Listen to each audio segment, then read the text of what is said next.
Hey paper crafters, this is Tricia at Club Scrap with another card making tutorial, this time with the beautiful Damask collection. We've got, as usual, 3 card structures to work on. This first one is what I call a split flap card. So on the front you've got this shorter panel that crosses over and opens to reveal the greeting inside. You have an opportunity for several greeting spots. Here we'll make 2 just like this. They're all vertical. And then we'll make 2 more in this style where the split flap is more toward the bottom of the card that covers a greeting built into the panel on the left flap. And then you have your panel on the inside as well. So 2 of those. And then we have this really cool, this is one of my favorite card structures, the split or the vertical hinge. So this piece connects the top and bottom pieces, and there's a window inside, and this covers the sentiment on the inside of the window. Really fun structure. And again, this is the vertical version. And we've also designed a horizontal version. So this one opens from left to right to reveal the sentiment inside as well. We'll make 2 just like that. We've got some really neat details here with the ribbon and this little bronze buckle. And then the inner sentiments will be there.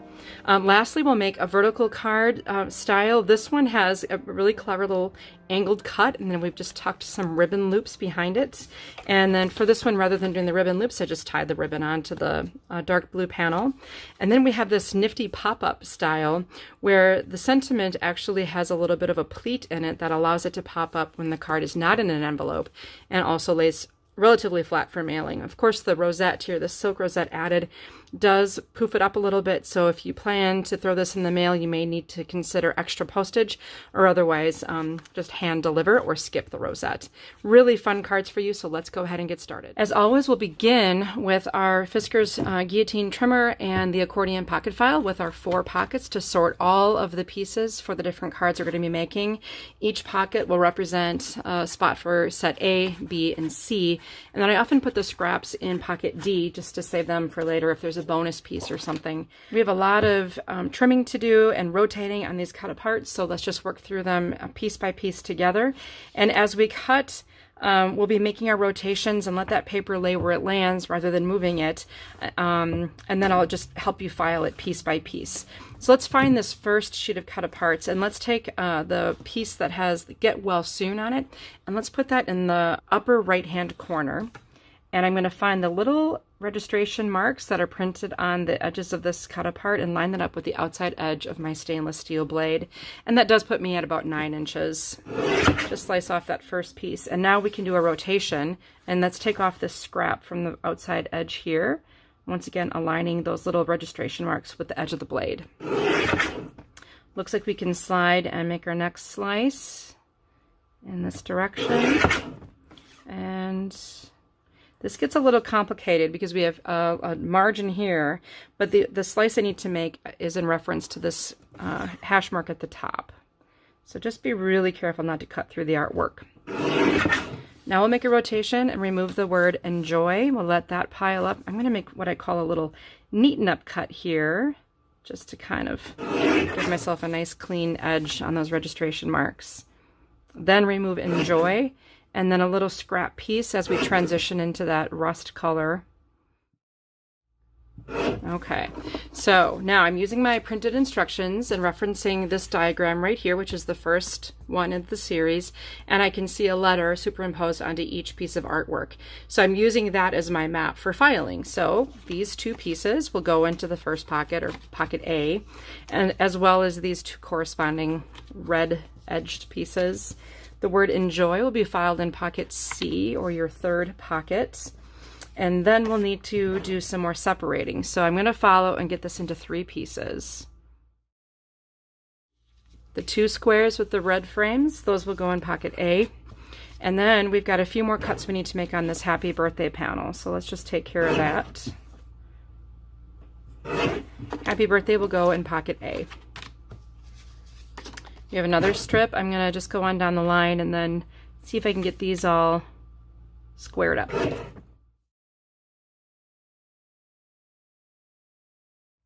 All right, these 2 rectangular panels high, and this other decorative element goes in pocket B.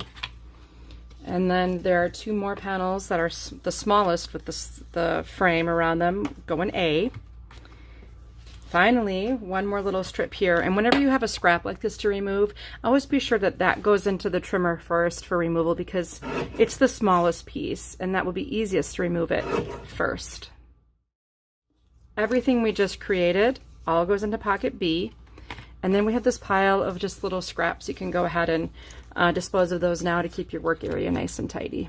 I'll move on to the next sheet in this diagram with the word, it'll have the happy anniversary on it.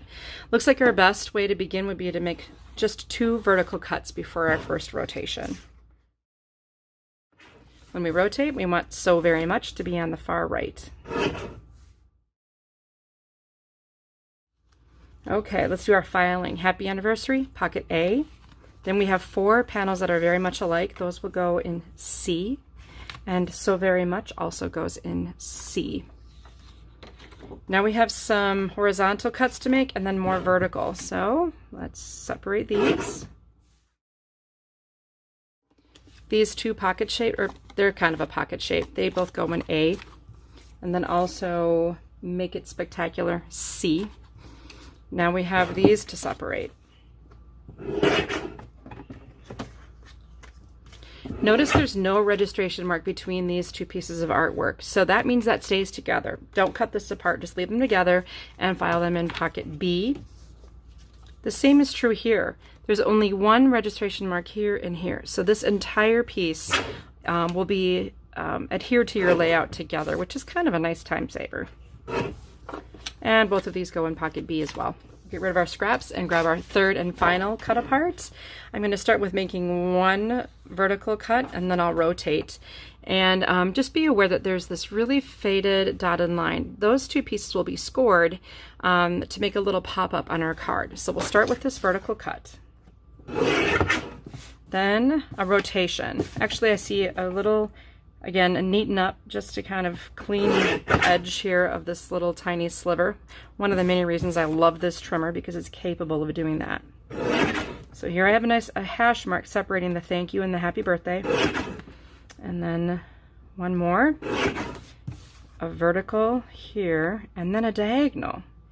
We've made this really easy. Just take the very corner of this piece and line it up with the edge of the blade, and then just push firmly to hold it there while you tilt the other piece. Double check everything's lined up, and you've just made 2 diagonal pieces that will be filed in pocket C.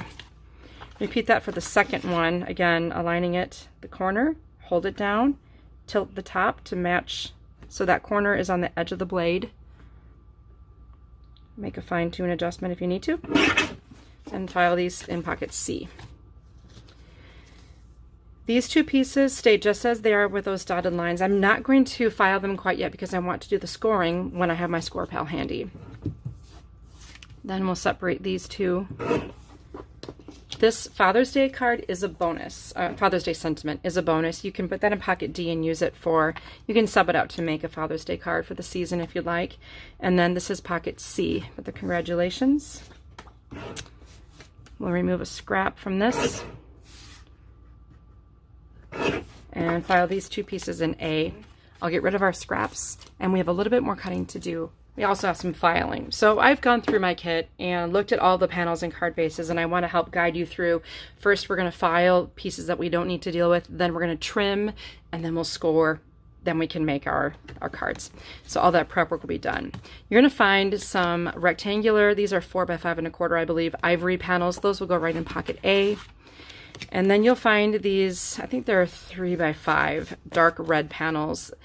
You're going to load a ton of panels into pocket B. It's sort of it seems complicated, but it is a simple card, and there will be a lot in that pocket. So put those in B, along with these larger light blue rectangles. I believe these are 4 3/4 by 6 3/4. So put that in B. Then these long, narrow, dark blue panels, those will be filed in pocket C for that long, skinny card. And then you'll find a whole, like there's a whole bunch of them. How many? 1, 2, 3, 4. 4 pieces that are singles, and these are the ones that we're going to need to trim. Most of them going, I believe all of them going in card set B. So I'll turn to my instructions for that. And at the top of page 3, you'll see all of the trimming instructions, beginning with the dark blue panel. That's 4 3/4 by 7. And this gets trimmed horizontally at 5 1/4, 3 1/2, and 1 3/4. Okay, we've just made 4 little panels, and these will find a home nested on the top of that card in set B. Now we'll take the long dark blue. This is 4 3/4 by 11. We'll cut horizontally at 8 1/4. We're just dividing these in fourths. 8 1/4, 5 1/2, 2 3/4. These dark blue panels will nest on the bottom of our card in set B. Then we'll take the light blue panel, trim horizontally at 6 3/4, 4 1/2, 2 1/4. This will become part of the vertical hinge for our 4 cards in set B. And finally, this long, narrow, this is a 5 by 10 dark red, trim horizontally at 7 1/2, 5, and 2 1/2. Lots of little panels on this card, but I promise it's worth it. Really, really cool. This will become the back of the vertical hinge on our card. We'll just file that in pocket B. Wow. I think that's all we have for trimming. Let's grab our score pals. You'll find a set of 4 dark blue card bases. These are going to be that split flap card. So they're only 5 1/2 by 7. Yes, I can always see my distance here. 5 1/2 by 7. And we'll score horizontally at 4 1/4. That makes that 5 1/2 by 4 1/4 inch card. And repeat that for all of those card bases. These 4 bases will go in pocket A. Then pick up your light red panels. These are pretty small, but we do need to score them. I'm going to score them 2 at a time. We'll score horizontally at 3, and that's going to form a square because these are currently 3 by 4. So now this area is square. And repeat for the others. Horizontally at 3. File all of this in pocket A. We kind of have a split flap card going on for set B as well with that vertical hinge card. So this is actually the base of the card in a very, very small flap. Once again, I'll go 2 at a time here, and it's 5 by 9 currently. We'll score at 7.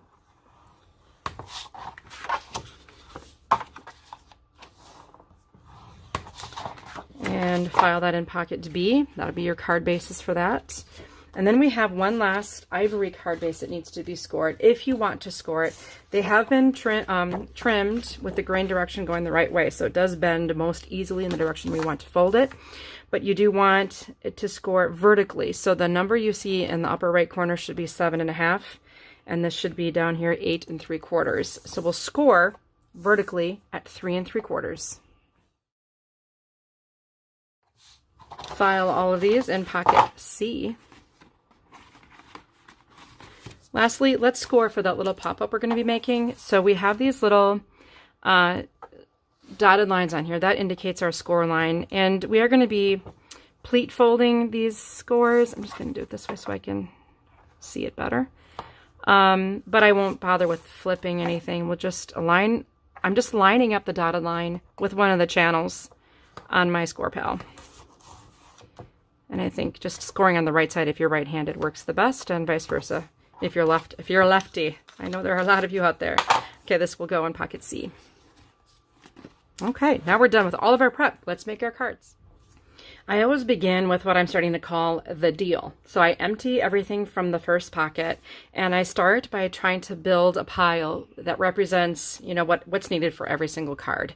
And that's just the paper components. There will be embellishments as well. Like, for example, these 2 cards will be using a rosette, and these will be using a little brass buckle. So it's up to you if you want to be grabbing for these items as well, but I like to at least organize the paper elements.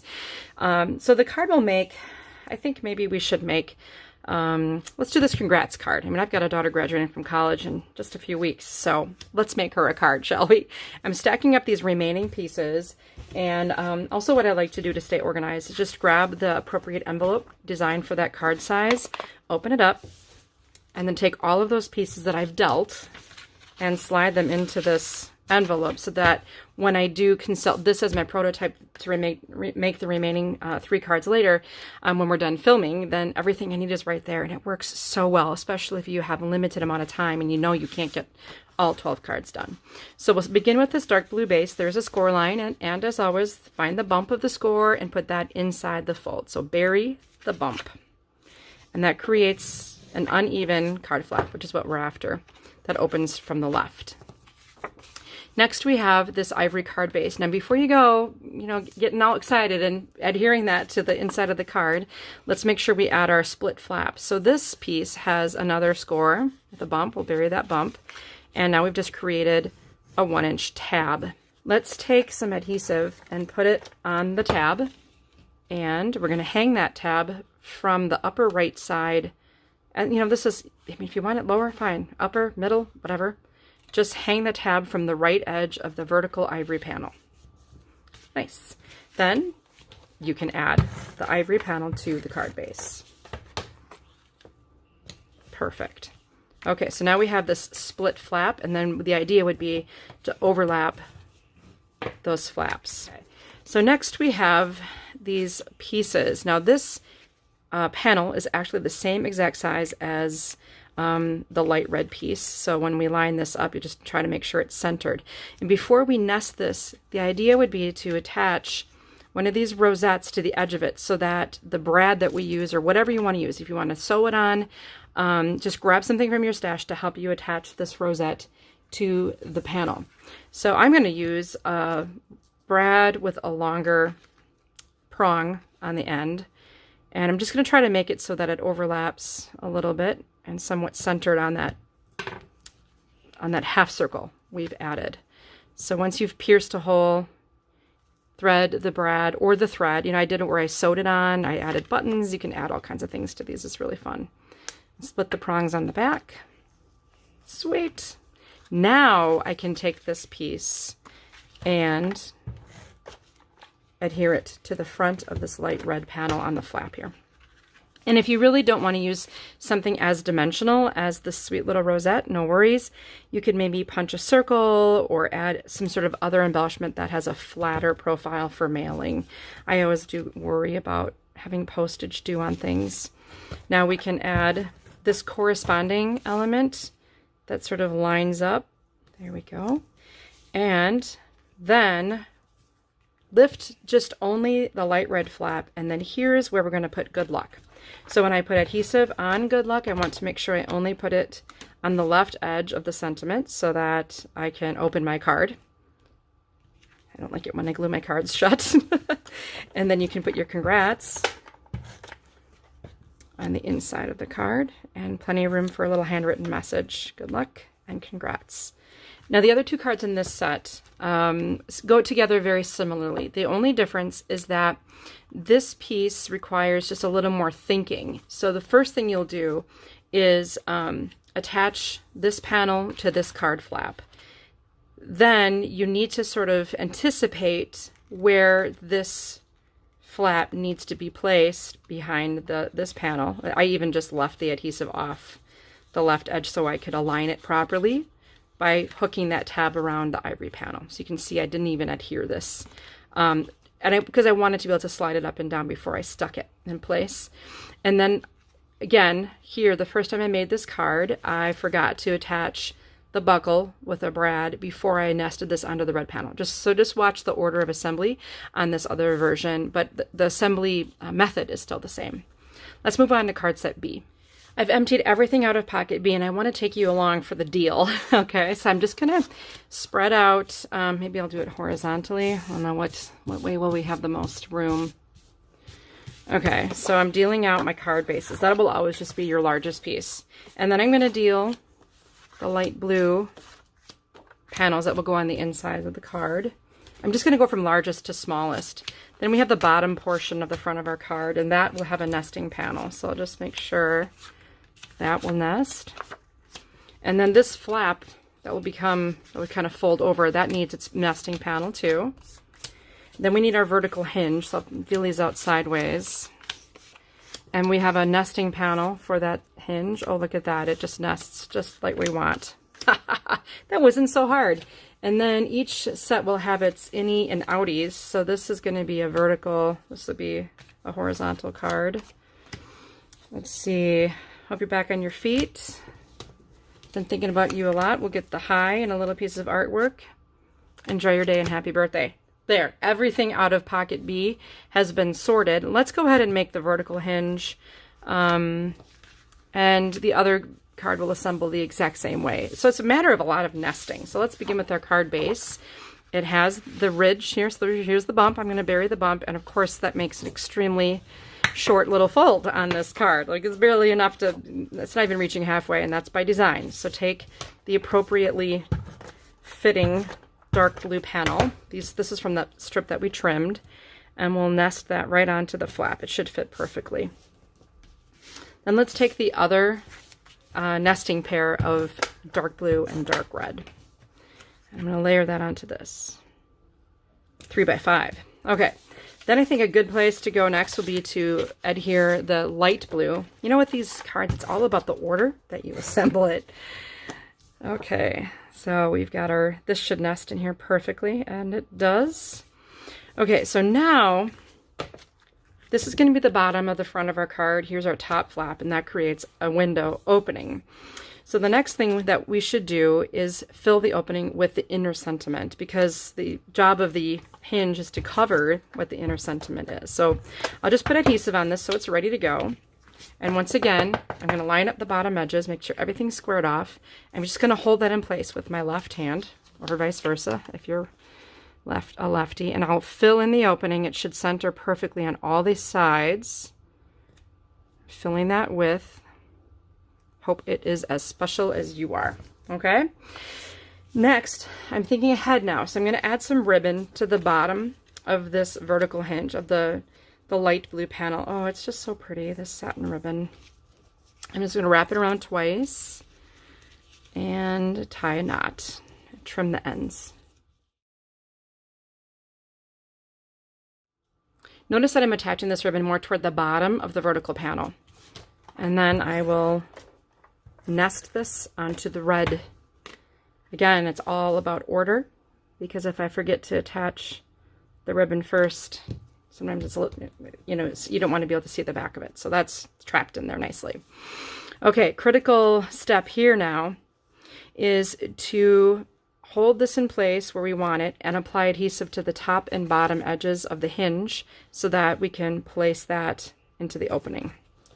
So I think the first task is just to add our adhesive. I'll add a little more up here and leave that ready. Now I'm going to realign just like I did before when I created the window. Take the hinge, and notice I'm separating it on this sentiment as much as I can between the edges. So it's hidden. Make sure the ribbon is sort of in the bottom there.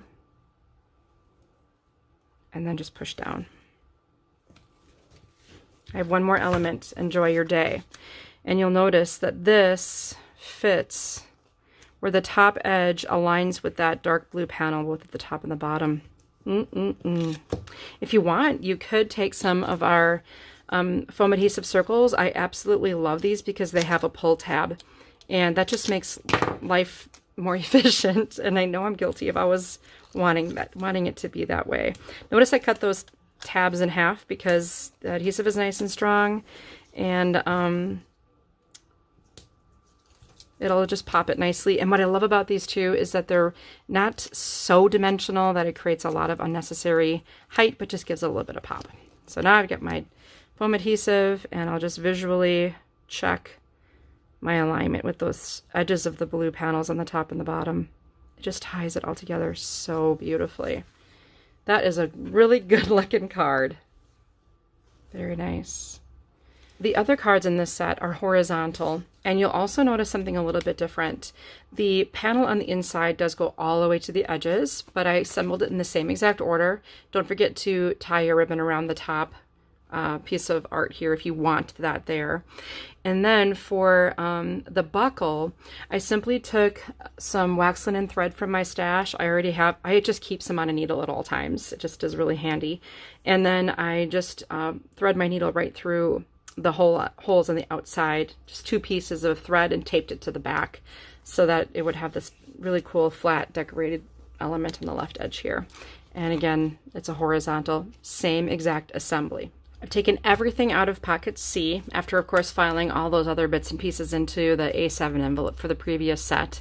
I've dealt out my card bases and their panels, and I'm going to walk you through the pop-up mechanism for this set rather than these more simple vertical cards. These are just cute because you have the angle going on and you can prep that however you want. So again, here I just took some of the sheer ribbon that's included in the kit, and I've just made loops and attached one behind this left angled panel and two behind this one, just for something a little bit different. It was an idea that Jacqueline suggested to me when she showed me the design for this card concept. So I'll set these two pieces aside, and then let's make the thank you card here, and I'll set aside the birthday card, and I'll grab one of these longer envelopes and slide all of that in there and set it aside.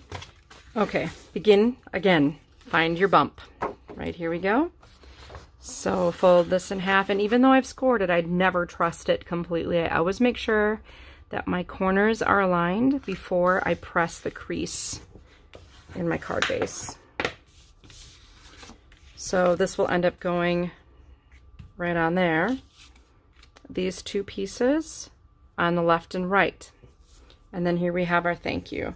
Now remember we scored these earlier, so I'm going to fold back on the innermost score lines, and then I'm going to fold back up on the outermost score lines. And again, we're not burying the bump here, but that's okay.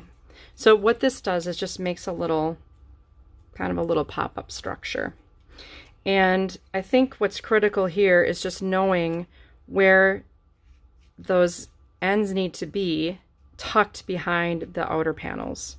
So I just did some testing here. I'm not going to worry about this card base right now. Let me get rid of that. All right, so just that first valley fold is where this piece will be placed. Now when I adhere these, I am going to adhere this piece before this one. I'm only going to apply adhesive more to the right edge so that I have the ability to slide this piece behind it when the time comes. So I think I have things pretty visually where I want them. So I'm just going to carefully pick up this piece. I'll add adhesive to the back. Oh, well, I left the open area. I left the middle open.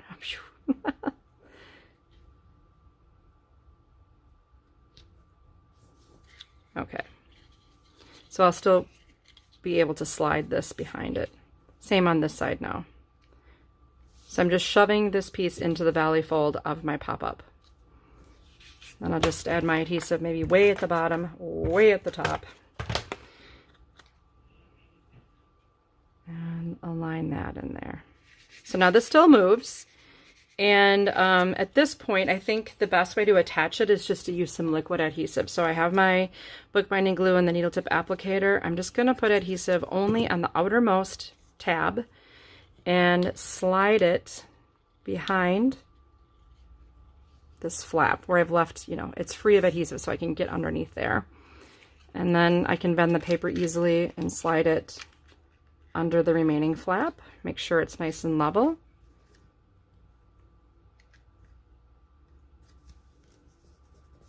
There. Very fun. So now it kind of pops up on its own. The last thing you can do is take one of these rosettes. Notice where the petals of the rosette will sit pretty much on half. So that's about how much adhesive I'll apply to this. So I don't want to prevent the item from popping up. So I'm using my bookbinding glue in the needle tip applicator. Once again, super easy application. And I'll just lay it down on here. If you wanted to, and I got to be careful because I think I might have gotten some adhesive back here. Nope. If you want to, you can set something heavy on that so it dries, but essentially that glue is going to keep that rosette from going anywhere.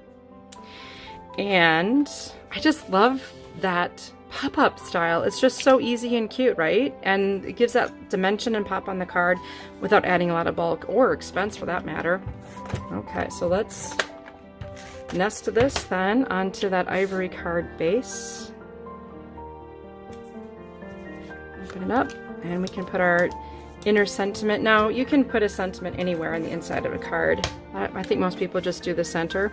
On mine, for a little something different, I added it to flush actually with the right edge. That gives you plenty of room to write a nice personal note on the inside. And then you could turn this, if it's thank you so very much, you can also make it Happy Father's Day, because usually when I think of my dad, I am very thankful and I want him to know that. So this would be a great card to convert into a Father's Day card with that bonus sentiment that we've included on the cut apart sheet. Well, thank you for joining me on this card making journey. I hope you had fun, and if you like this collection, be sure to check out Club Scrap Damask Page Kit. It is absolutely beautiful. I'll see you for that tutorial.